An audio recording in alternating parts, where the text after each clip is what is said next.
Che le genti passeranno, oh bella ciao, bella ciao, bella ciao, ciao, ciao. E le genti che passeranno diranno che bel fiore. E le genti che passeranno. Salve, gurizada! Como é que vocês estão? Hoje vocês podem me chamar de El Professor. El Professor Jonatas, mas ainda assim El Professor. A gente vai ter uma conversinha hoje sobre essa música que certamente tu andou escutando nos últimos tempos, cada vez de forma mais regular.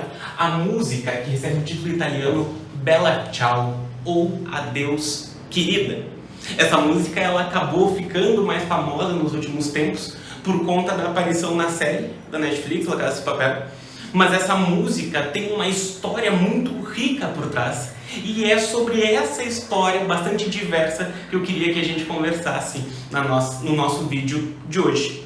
Então, qualquer coisa, tu vai lá e te inscreve já no nosso canal para que tu possa acompanhar as próximas conversas que a gente vai ter sobre pintura, arte de forma geral, música, cinema, série e por aí vai. Beleza? Olhem só, essa música Bella Ciao, ela já foi utilizada de diversas formas por diversos grupos ao longo do tempo. E é sobre essa riqueza de diversidade que eu queria que a gente parasse um pouquinho para conversar.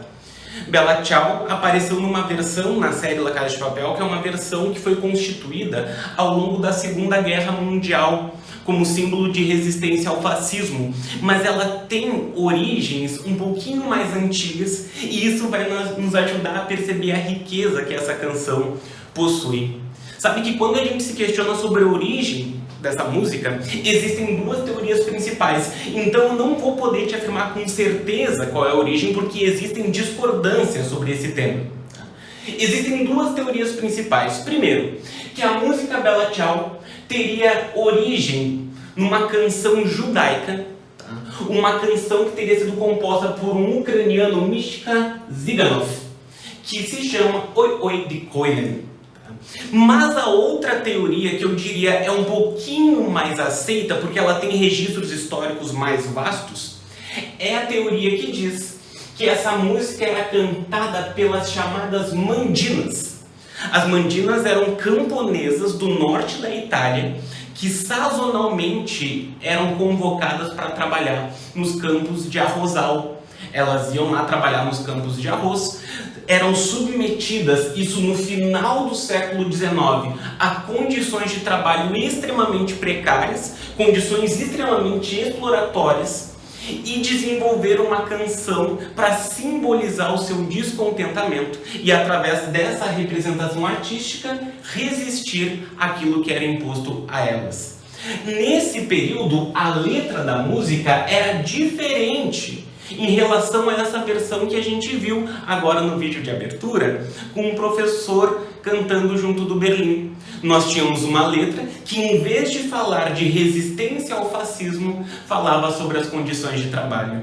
Então tu acompanha comigo agora, porque a gente vai colocar a letra aqui para que a gente possa visualizar. Depois, quando nós transitarmos para a composição da música no século XX, a gente vai poder comparar com essa nova versão. Então acompanha aqui comigo a letra da música. Aqui eu fiz uma tradução que é uma versão um pouquinho reduzida. Eu só tirei as repetições de Bella Ciao, Querida Adeus, porque as repetições na música, ela cumpre mais função rítmica do que letrista.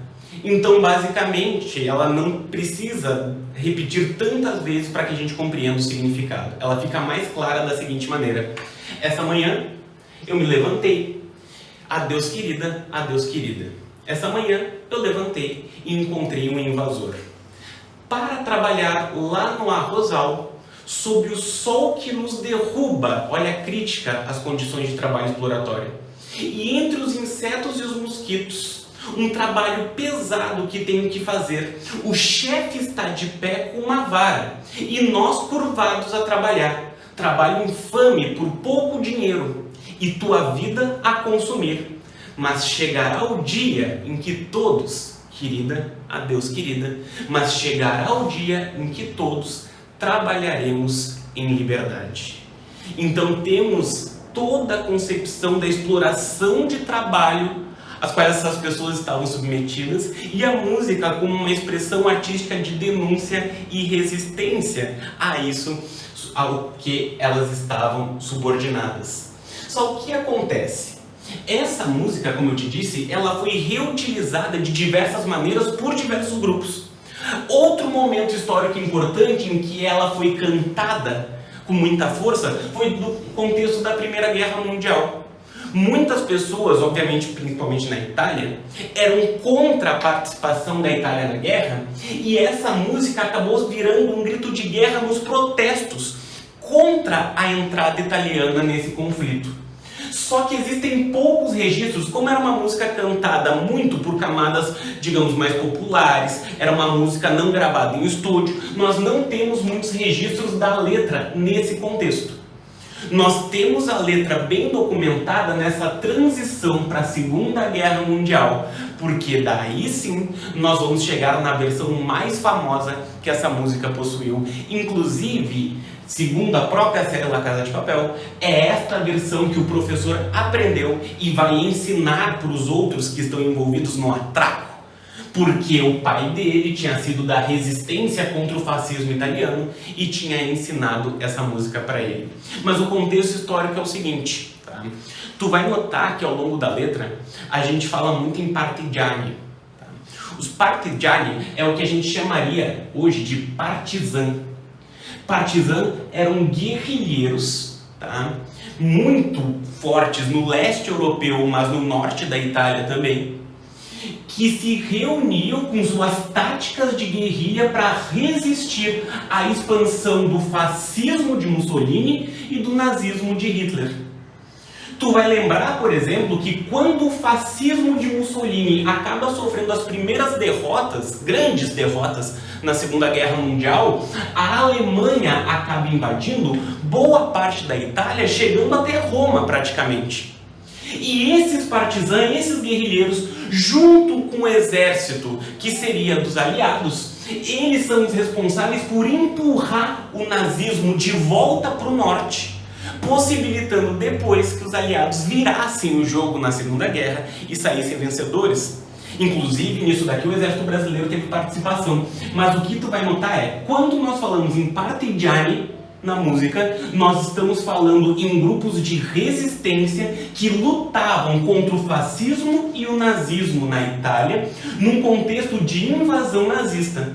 No caso da Itália, esse grupo surgiu em 1943, pelo menos oficialmente.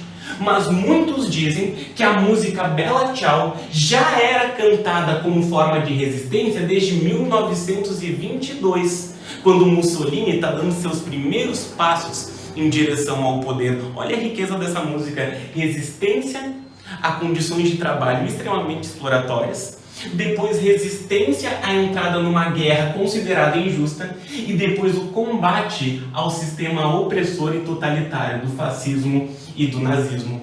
Esses partigiani, só para a gente ter uma ideia de quem são um grupo muito diverso. Tá? Ideologicamente temos comunistas, socialistas, anarquistas, temos monarquistas, democratas e por aí vai. Mas o que nos interessa perceber é que esses sujeitos se uniram contra um inimigo maior, que era o fascismo e o nazismo. E nesse momento a letra muda de tonalidade. Então acompanha comigo essa versão que, como eu te disse, acabou se tornando um pouquinho mais famosa, tá? Vamos lá. De novo, eu tentei tirar essas repetições de Bella Ciao, tá? Para que a letra fique mais clara na nossa tradução. Então acompanha comigo.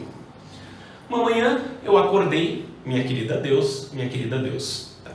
Uma manhã eu me acordei e deparei-me com o invasor. O invasor aqui já é muito claro de quem se trata, estamos falando da invasão nazista principalmente, tá? Mas também pode se referir, dependendo do contexto, à expansão do poder fascista na Itália. Mas uma manhã eu acordei e deparei-me com o invasor. Ó partigiani, leve-me embora. O partizan, leve-me embora. Então, quando ele percebe, o sujeito lírico da música percebe a invasão, ele pede para que um membro da resistência leve ele consigo, para que ele possa lutar contra esse invasor. O partigiani, leve-me embora, porque sinto a morte chegar. Olha só que bonito. E se eu morrer como resistente, se eu morrer como um membro deste grupo, tu deves me sepultar. Está falando com a bela, com a querida. Se eu morrer como um membro da resistência, tu deve me sepultar sob a sombra de uma linda flor e sepultar-me na montanha, desculpem, sob a sombra de uma linda flor. Por que a montanha?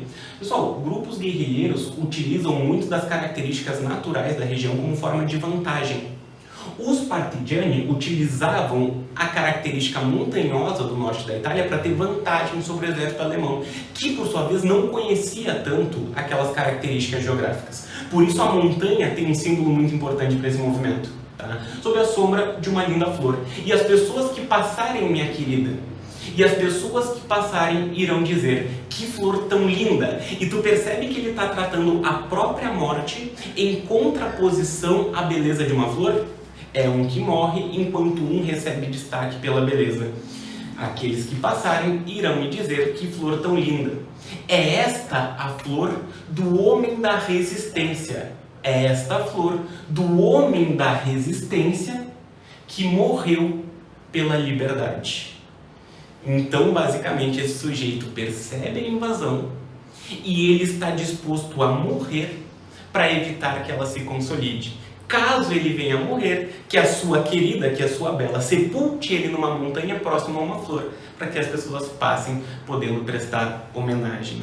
Essa música a gente consegue entender com facilidade, porque ela virou um símbolo de resistência. Ela tem, de fato, significados muito belos e ela servia para estimular a participação popular em movimentos assim.